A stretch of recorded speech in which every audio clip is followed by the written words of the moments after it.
तो ऐसे आइडियाज के ऊपर ये काम होता है, और ये इसलिए करते हैं कि अच्छा जी फेसबुक को साथ कर लो, क्योंकि ऑलरेडी उसके पास टिकटॉक से शायद ज्यादा यूजर बेस हो या उसकी टक्कर पे होगा।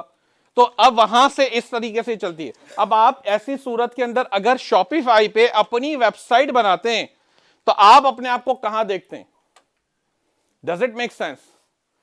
मैं क्यों मार्केट प्लेसेस को प्रेफर करता हूं? शॉपिफाई पे वेबसाइट बनाना गलत नहीं है, बनाएं, डेफिनेटली बनानी चाहिए, मगर उसको आपने पैरेलल में चलाना होता है मार्केट प्लेस से। इसको हम इस तरह से करते हैं कि Amazon, Etsy या कोई भी मार्केट प्लेस पे शिप, eBay वगैरह पे आप सेल करते हैं, तो आपने अपनी प्रोडक्ट्स को जब आप शिप करते हैं तो आपने ये मेक श्योर करना होता है कि कस्टमर आपकी वेबसाइट पे जाए या आपकी वेबसाइट को जाने। कैसे करेंगे? कस्टमर मार्केट प्लेस का अपनी वेबसाइट पे कैसे लेके जाएंगे?